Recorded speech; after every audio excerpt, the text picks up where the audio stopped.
आपण पाहत आहात शिवभीमक्रांती महाराष्ट्र न्यूज चॅनल।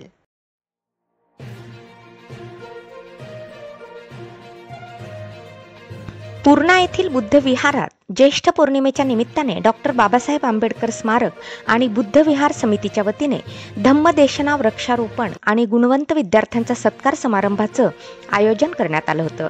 यावेळी कार्यक्रमास प्रमुख मार्गदर्शक म्हणून भदंत डॉक्टर उपगुप्त महाथेरो भंते पय्यावंश आणि प्रमुख वक्ते म्हणून प्राचार्य डॉक्टर गणेश जोशी, प्राध्यापक प्रदीप रोडे, बँक मॅनेजर अमित कुमार जोंधळे, प्राध्यापक भारत मगर, उद्योजक जय कुमार पवार, कृषी उत्पन्न बाजार समितीचे सभापती बालाजी खैरे, प्राध्यापक नीता गायकवाड, डॉक्टर रोहन सरोदे, यशवंत उबारे, लक्ष्मण कांबळे, संजय हेरकर, प्राध्यापक राम गायकवाड, प्रकाश कांबळे, दादाराव पंडित, अनुरथ पुंडगे, दिलीप गायकवाड, पीजी रणवीर, डॉक्टर संदीप जोंधळे आदींची उपस्थिती होती।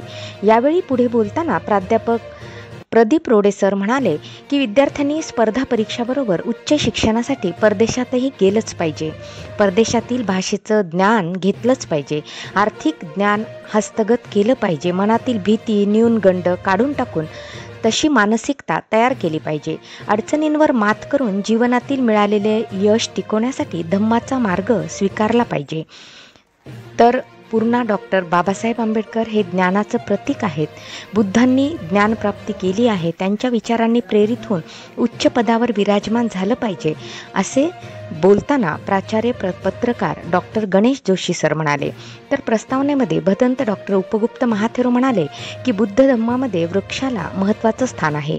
भगवान बुद्धाचा जन्म वृक्षाखाली झाला, ज्ञानप्राप्ती वृक्षाखाली झाली आणि निर्वाणही वृक्षाखालीच झाले, त्याचबरोबर दानालाही महत्त्व असल्याचं धम्म संदेश त्यांनी दिला।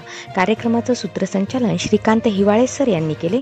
कार्यक्रम यशस्वीतेसाठी बौद्धाचार्य त्र्यंबक कांबळे, अमृत करहाळे, अतुल गवळी, किशोर ढाकरगे, सूरज जोंधळे, गौतम वाघमारे, राहुल धबाले, राम भालेराव, राजू जोंधळे, प्रकाश जगताप यांच्यासह भारतीय बौद्ध महासभा, बुद्ध विहार समिती सदस्य, महिला मंडळाच्या सदस्यांनी कार्यक्रम यशस्वीतेसाठी परिश्रम घेतले। पाहुयात सविस्तर वृत्तांत शिवभीमक्रांती महाराष्ट्र न्यूज चॅनल।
पौर्णिमेच्या निमित्तानं पूर्णा शहरात आलात, कसं वाटलं आणि काय सांगाल?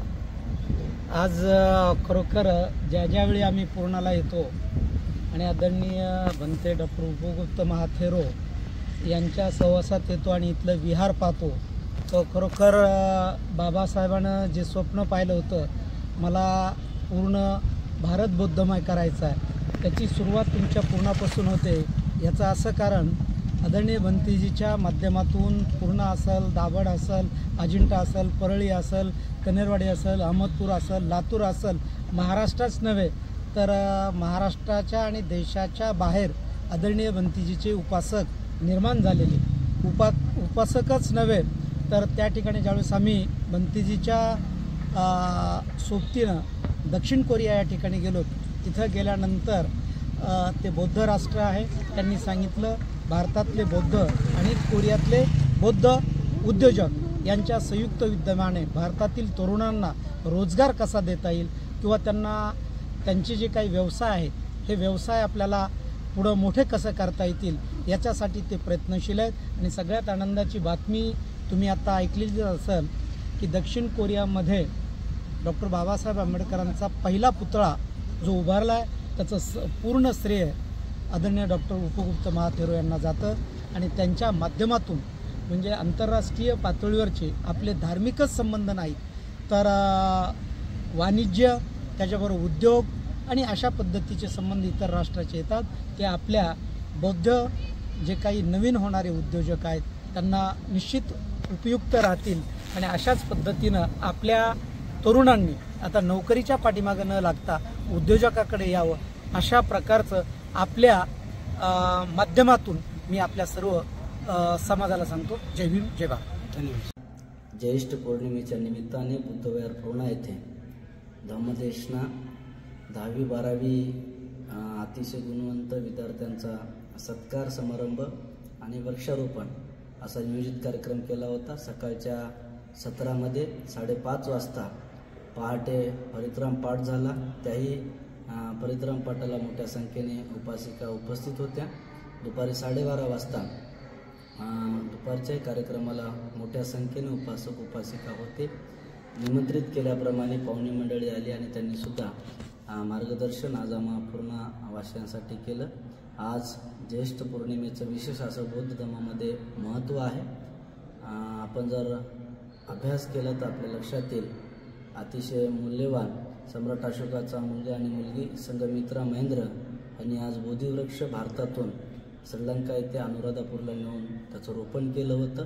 एक विशेष असं महत्त्व सुजातांनी जेव्हा खीरदान केली ती तेव्हा बुद्धांनी शब्द दिला होता की मला ज्ञान प्राप्त झाल्याच्या नंतर मी तुम्हाला येऊन धम्मोपदेश करेल. त्या वचनाला लक्षात ठेवत बुद्धांनी सुजाताच जाऊन आज धम्मोपदेश केला. तपस्सू आणि भल्ले जे ब्रह्मदेशाचे व्यापारी होते त्यांनी सुद्धा बुद्धांना आजच्या दिवशी या पौर्णिमेच्या दिवशी भेट घेऊन एक चांगल्या प्रकारचा उपदेश ऐकून ते बुद्धांचे सगळ्यात पहिले उपासक आज झाले होते. असं महत्त्वपूर्ण वैशिष्ट्य आजच्या या पौर्णिमेला आहे आणि निश्चितच बांधवांनी या महत्त्वांना लक्षात घेत आपण सुद्धा बौद्ध धर्मानुसार आचरण करावं असंच या निमित्ताने आवाहन करतो. सर्व उपासक उपासिकांना ज्येष्ठ पौर्णिमेच्या निमित्तानं खूप खूप शुभेच्छा देतो. माणसाची काळजी घ्या. झाडाला किती जरी दोरे बांधले, वटवृक्षाची किती जरी पूजा केली तर आपल्या जे म्हणतात पतींचं आयुष्य वाढणार नाही. आयुष्य वाढल त्यांचा सन्मान केल्याच्या नंतर, त्यांचा योग्य आदरातिथ्य केल्याच्या नंतर, शब्दाचं पालन केल्यानंतर. म्हणून ही पूजा अतिशय महत्त्वपूर्ण आहे हे एक आपल्याला आवाहन करतो. परत एकदा सर्वांना खूप खूप शुभेच्छा.